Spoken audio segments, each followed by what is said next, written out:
لیکن انہوں نے جو نئے قانون بنائے ہیں اب یہ ہو سکتا ہے کہ وہ 9 ارب روپیہ گورنمنٹ کو واپس کرنا پڑے ان کو، کیونکہ انہوں نے قانون ہی ایسے بنا دیے ساروں کو اپنے آپ کو بچا لیا ہے۔ اور وہ جو ایونس فیلڈ ہے، جو پینما کے پیپرز کے اندر جو انکشاف ہوا تھا کہ لندن کے بڑے بڑے 4 محلات مریم کے نام پہ ہیں، تو وہ بھی اب سارا کیس ختم ہو گیا ہے۔ اور وہ جو حسن شریف ہے جو 10 ارب روپے کی پراپرٹی لندن میں 1 ہائیڈ پارک میں ہے، اس کے پر بھی اب کوئی نہیں پوچھے گا۔ اور یہ ان کا اصل میں آنے کا مقصد تھا، اپنے کیس ختم کرنے کے لیے۔ اور دوسری چیز کہ یہ پھر بلون چھوڑتے ہیں کہ جی دیکھیں اس کے توشہ خانہ ہو گیا اور فورن فنڈنگ ہو گئی اور میڈیا ان کے ساتھ مل کے اس کو اٹھاتا ہے۔ ان کا میڈیا کبھی یہ بات نہیں کرے گا، یہ جو میں کہہ رہا ہوں کہ اس ملک کی تاریخ کا سب سے بڑا ڈاکہ پڑ رہا ہے، 1100 ارب روپے کے اپنے کیس معاف کروا رہے ہیں۔ اور اسی لیے یہ آئے تھے، ملک کا دیوالیہ نکال دیا ہے۔ 5% تھی پاکستان کی ڈیفالٹ کی رسک، یعنی جب ہم تھے مارچ کے اندر، یہ جو نو کانفیڈنس سے پہلے، تو پاکستان اپنے قرضوں پہ کتنا ڈیفالٹ کرتا ہے، وہ 5% تھی، آج 80% ہے۔ ان کے آنے سے 80%، اب جب چانس آ گئی تو میں نے آپ کو بتا دیا ہے کہ یہ دنیا کے اندر پیغام چلا گیا ہے کہ پاکستان کا اب دیوالیہ نکلنے لگا ہے۔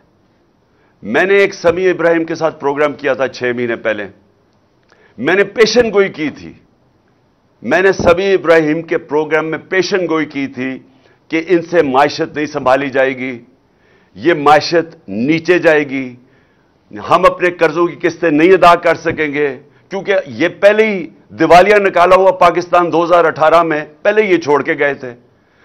جب یہ 99 میں گیا تھا نواز شریف، تب پھر دیوالیہ نکلا ہوا تھا پاکستان کا۔ تو انہوں نے تو کبھی بھی ٹھیک نہیں کیا، انہوں نے تو تباہ کر کے گئے ہیں۔ تو اب انہوں نے آگے کیسے ٹھیک کرنا تھا؟ تو میں نے تب یہ کہا تھا کہ ملک ادھر پہنچ جائے گا جدھر ہم ڈیفالٹ کی طرف نکل جائیں گے۔ اور اس کے بعد میں نے ایک اور چیز کہی تھی کہ جو نیشنل سیکیورٹی ہے، ملک کی سلامتی ہے، وہ داؤ پہ لگے گی، کیونکہ جو لوگ ہمیں نکال لیں گے اس سے ڈیفالٹ سے، میں آج آپ کو کہہ رہا ہوں کیونکہ میں 3.5 سال اقتدار میں رہ چکا ہوں، اور میں ان کو ویسے بھی جانتا ہوں، ان لوگوں کو جن کے پاس ہم جائیں گے ہاتھ پھیلا کے کہ جی اب ہماری مدد کریں، ہمیں نکالیں اس میں سے۔ میں آج آپ کو کہہ رہا ہوں انہوں نے ایک چیز ڈیمانڈ کرنی ہے، اور جب وہ ڈیمانڈ کریں گے اس ملک کی نیشنل سیکیورٹی کے اوپر بہت بڑا کمپرومائز ہوگا۔ اس لیے میں نے 6 مہینے پہلے کہا تھا، اور جب میں نے یہ کہا انہوں نے کہا عمران خان کے اوپر غداری کے کیس بننا چاہیے، اور آج وہ ہم ادھر آ کے کھڑے ہو گئے۔ مجھے ایک اور خوف ہے، مجھے خوف یہ ہے کہ انہوں نے ملک سے بھاگ جانا ہے، کیسز اپنے معاف کروا کے معیشت سے سنبھالی نہیں جانی، انہوں نے ملک سے باہر بھاگ جانا ہے۔ اور اس لیے جو سارے کام کر رہے ہیں اپنے کیسز ختم کروانے کے لیے جو کر رہے ہیں، اپوزیشن کو دیوار سے لگا کے ہمارے اوپر کیسز، یہ جو قاطعانہ حملہ میرے اوپر کیا ہے ان کی ذمہ داری ہے، ان کی ساری کوشش یہ ہے کہ کسی نہ کسی طرح ہمیں اپوزیشن کو کسی طرح ختم کیا جائے، اپنے کیسز ختم کیے جائیں، اور یہ جو اب قانون بدل رہے ہیں، آرمی ایکٹ بدل رہے ہیں، صرف ان کا ایک مقصد ہے کہ کسی طرح ہم آرمی چیف بھی وہ لے آئیں جو ہمارے ایجنڈا پہ کھڑا ہو جائے، جو ہمیں تحفظ دے، جو ہمیں بچائے۔ تو ساری کوشش یہ ملک کے لیے نہیں ہے، یہ سارا مقصد یہ ہے کہ ہم کسی طرح جو ہم نے 30 سالوں میں جو چوری کی، اور خاص طور پہ پچھلے 10 سال میں، ہم کسی طرح اس کو بچا لیں۔ میں نے جب میں پرائم منسٹر بنا تھا، میں نے پہلے دن اپنی قوم سے جب خطاب کیا تھا، میں نے یہ ایک چیز کہی تھی کہ ان کے مفادات اور پاکستان کے مفادات دونوں تضاد میں ہیں۔ اگر یہ رہ گئے یہ پاکستان کو نقصان پہنچائیں گے، اور اگر پاکستان نے آگے بڑھنا ہے تو ان لوگوں کو قانون کے نیچے لانا پڑے گا، ان کو NRO نہیں دینا پڑے گا۔ 3.5 سال میں کہتا رہا کہ میں NRO نہیں دوں گا کیونکہ ملک سے غداری ہوگی۔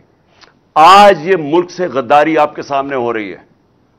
قوم کے سامنے کوئی ان کو فکر نہیں ہے کہ ملک کسان تباہ ہو گیا, انڈسٹری بند ہو گئی, بے روزگاری بڑھ گئی, 50 سال میں سب سے زیادہ مہنگائی ہوگی. یہ ان کا کنسرن نہیں ہے. ان کا صرف یہ مقصد تھا کہ پہلے یہ ان کے کیسز ختم ہوں, اس کے بعد اپوزیشن کو کسی طرح ختم کیا جائے, اور پھر ان کا کبھی مقصد آرمی چیف کو اپنا آرمی چیف لانے کا یہ نہیں ہے کہ وہ آرمی کے ادارے کو مضبوط کرے گا, وہ پروفیشنل ہوگا. میں آرمی کے ان کے اوپر جو بھی کنٹینڈرز ہیں ان کے اوپر بات نہیں کر رہا, میں ان کی نیت کے اوپر بات کر رہا ہوں. میں ان کو 40 سال سے جانتا ہوں. انہوں نے آج تک ملک کے لیے کوئی فیصلہ نہیں کیا. ان کے سارے فیصلے ہوتے ہیں اپنی ذات کے لیے, اپنی فیکٹریوں کے لیے, اپنی چوری کے لیے, اپنے جو محلات باہر بچانے کے لیے. تو مجھے جو خطرہ ہے وہ یہ کہ یہ سارا کر کے جس طرف ملک جا رہا ہے یہ ملک سے بھاگیں گے, یہ پھر سے ملک چھوڑ کے بھاگیں گے.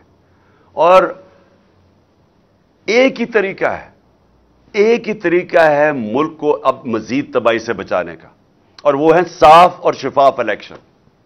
اس کے علاوہ کوئی دوسرا طریقہ نہیں ہے. اور یہ جو ہماری مارچ ہے یہ صرف یہ ہے, قوم بتانا چاہتی ہے, قوم ایک پیغام دینا چاہتی ہے. یہ جو مارچ کے ذریعے قوم یہ بتانا چاہتی ہے کہ یہ جو لوگ 30 سال سے ہمارے اوپر مسلط ہوئے اور لوٹا انہوں نے, قوم اب ان کو نہیں ایکسپٹ کرتی. قوم ان کے ساتھ متحد ہے. الیکشنز میں بار بار قوم نے بتایا کہ ہم ان کے ساتھ نہیں کھڑے. 37 الیکشنز بائی الیکشنز میں سے 29 جیتی ہے تحریک انصاف. جب ان کے ساتھ پورے اسٹیٹ مشینری بھی کھڑی تھی, ساری جماعتوں نے مل کے ایک ٹکٹ پہ الیکشن لڑا. جو اسٹیبلشمنٹ تھی وہ بھی ان کے ساتھ کھڑی تھی. اس کے باوجود یہ ہارے ہیں, کیونکہ قوم نے پیغام دیا کہ آپ جو مرضی کر لیں, ہم آپ کو کبھی تسلیم نہیں کریں گے. اور یہ جو انہوں نے آخر میں یہ جو کوشش کی جو مجھے قتل کرنے کی, اس کے پیچھے کیا ہے؟ یہ سمجھ بیٹھے ہیں کہ اب ان کو جو مرضی کر لو, آپ کیسز, ڈسکوالیفیکیشن, دہشت گردی کا کیس, یہ جو مرضی کر لیں. ان کو پتا ہے کہ یہ اب تحریک انصاف کو نہیں روک سکتے. لہذا کوشش یہ ہے کہ کسی طرح عمران خان کو راستے سے ہٹایا جائے. اور یہ جو واردات کی گئی تھی یہ ان 3 لوگوں نے کی تھی. یہ 3 لوگ اس کے اندر شامل تھے, اور میں نے تینوں کے نام دے چکا ہوں, جس میں شہباز شریف, یہ جو ہے رانا ثناء اللہ, دونوں ماڈل ٹاؤن کے اندر دونوں نے دن دہاڑے لوگوں کو قتل کروایا تھا. ابھی تک کیس پڑا ہوا ہے. اور اگر کاش کہ اس کیس کا اگر فیصلہ ہو جاتا تو یہ ان کی جرت نہ ہوتی آگے یہ کرنے کی. اور مجھے یہ بھی شک ہے کہ وہ جو 4 گواہ رمضان شوگر مل میں, یہ جو ایف آئی اے کے کیس میں 16 ارب کے کیس میں جو وہ گئے اور جو ڈاکٹر رضوان گیا, اس کے اوپر بھی تفتیش ہونی چاہیے کہ کیسے ان کی آتے ساتھ ہی یہ سارے ان کا کیس ہی ختم ہو گیا, کیونکہ سارے گواہی ختم ہو گئے اور وہ انویسٹیگیٹر بھی مر گیا. تو ان کی ہسٹری ہے. انہوں نے یہ جو میرے اوپر واردات کی یہ ہسٹری ہے. اور یہ جو فیصل تھا یہ بالکل ان کے ساتھ ملا ہوا تھا. اور میں انشاءاللہ یہ چیف جسٹس سے ڈیمانڈ کرتا ہوں کہ جب بھی آپ انویسٹیگیٹ کریں گے, کیونکہ انویسٹیگیشن تو اب صرف چیف جسٹس کے نیچے ہو سکتی ہے, یہ ثابت ہوگا کہ یہ تینوں نے مل کے یہ پلان کیا تھا میرے اوپر. اور صرف اس لیے کہ کسی طرح یہ عمران خان راستے میں کھڑا ہے, این آر او یہ نہیں دیتا, یہ ہماری کرپشن کے اوپر پیچھے نہیں ہٹے گا, تو اس لیے اس کو راستے سے ہٹایا جائے. تو قوم کو آج میں یہ کہنا چاہتا ہوں کہ یہ ہے فیصلہ کل مرحلہ اس قوم کا. یہ جو ہماری مارچ ہے, یہ جو وقت ہے پاکستان میں, انگریزی میں اس کو ڈیفائننگ مومنٹ کہتے ہیں. ہماری تاریخ کے اندر یہ وہ وقت آ گیا کہ ہم اپنے ملک کا راستہ بدل سکتے ہیں. اگر قوم جب کھڑی ہو جاتی ہے, جب قوم فیصلہ کر لیتی ہے کہ ہم نا انصافی نہیں برداشت کریں گے, ہم ظلم نہیں برداشت کریں گے, وہ قوم اپنے آپ کو آزاد کر دیتی ہے. اور اللہ نے اس کو جہاد کہا ہوا ہے کہ ظلم اور نا انصافی کے اوپر اس کا حکم ہے ہمیں کہ آپ کھڑے ہوں اس کے خلاف. اس ظلم, ظالم اور ظلم خوف کے بت کے سامنے نہ جھکو, کھڑا ہو اس کے سامنے، اور تب اللہ قوموں کو آزاد کرتا ہے۔ کبھی بھی وہ قوم جو ناانصافی کو برداشت کر لیتی ہے اور اس طرح کے چوروں کو اپنے اوپر برداشت کر سکتی ہے، کبھی اس قوم کو کوئی مستقبل نہیں ہوتا، وہ مقروض ہی رہتی ہے، وہ ہمیشہ غریب ہی رہتی ہے، وہ قوم اس کا کبھی پرواز اوپر نہیں جاتی۔ اور ہمارا ملک تو بڑا ایک عظیم خواب کا نام تھا، ہمارا وہ خواب تھا جو ہم نے ایک مثالی اسلامی فلاحی ریاست بنانی تھی مدینہ کے طرز کے اوپر، اور ہم نے وہ اصولوں پہ کھڑا کرنا تھا جس کا سب سے بڑا اصول عدل اور انصاف تھا، اور ہم اسی اصول سے بہت دور چلے گئے ہیں، اور اسی وجہ سے آج ہمارا ملک ترقی نہیں کر سکا۔ تو اس لیے یہ جو مارچ ہے حقیقی آزادی کی مارچ، یہ دراصل ہم اپنے آپ کو انصاف کے ذریعے آزاد کرنا چاہتے ہیں۔ یہ جو طاقتور ہے جو قانون کے اوپر چلا جاتا ہے، وہ سمجھتا ہے کہ اس کے نیچے قانون ہی نہیں ہے۔ میں پاکستان کا ایکس پرائم منسٹر FIR نہیں درج کروا سکا کیونکہ وہ طاقتور ہیں۔ تو اگر ملک کا ایکس پرائم منسٹر، سب سے بڑی پارٹی کا سربراہ، قاتلانہ حملہ اس کے اوپر ہوتا ہے، اگر وہ FIR نہیں درج کروا سکتا، تو اس ساری عوام سے میں پوچھتا ہوں، آپ کے ہاتھ میں کیا ہے؟ اس کا مطلب کہ جب عوام طاقتور کے سامنے آئے گی تو وہ تو کبھی جیت سکتی نہیں ہے، کیونکہ انصاف ہی نہیں ہے۔ تو یہ جو آپ نکل رہے ہیں، پہلے تو میں پھر سے آپ سب کو سلام کرتا ہوں، لیکن دوسری چیز میں یہ کہنا چاہتا ہوں کہ یہ جب جدوجہد کرتے آپ انصاف کے لیے، یہ پھر اس کی پیچھے نہیں ہم مڑ کے دیکھتے، ہم اپنی کشتیاں جلا کے جدوجہد کرتے ہیں۔ اور میں انشاءاللہ جو پلان کر رہا ہوں، اور میں سیٹرڈے کو اناؤنس کروں گا کہ کس دن میں نے پنڈی پہنچنا ہے، اور انشاءاللہ یہ میرا ایمان ہے، کیونکہ میری قوم جاگی ہوئی ہے آج، یہ میرا ایمان ہے کہ پاکستان کی تاریخ میں سب سے بڑا عوام کا سمندر انشاءاللہ پنڈی پہنچے گا، اور انشاءاللہ وہ عوام جب نکل آتی ہے، جب عوام میں شعور آ جاتا ہے، تو پھر اس عوام کو کوئی کسی قسم کا ظالم اس کے بعد اس کے اوپر ظلم نہیں کر سکتا، جب وہ عوام اپنے حقوق کے اوپر کھڑی ہو جاتی ہے۔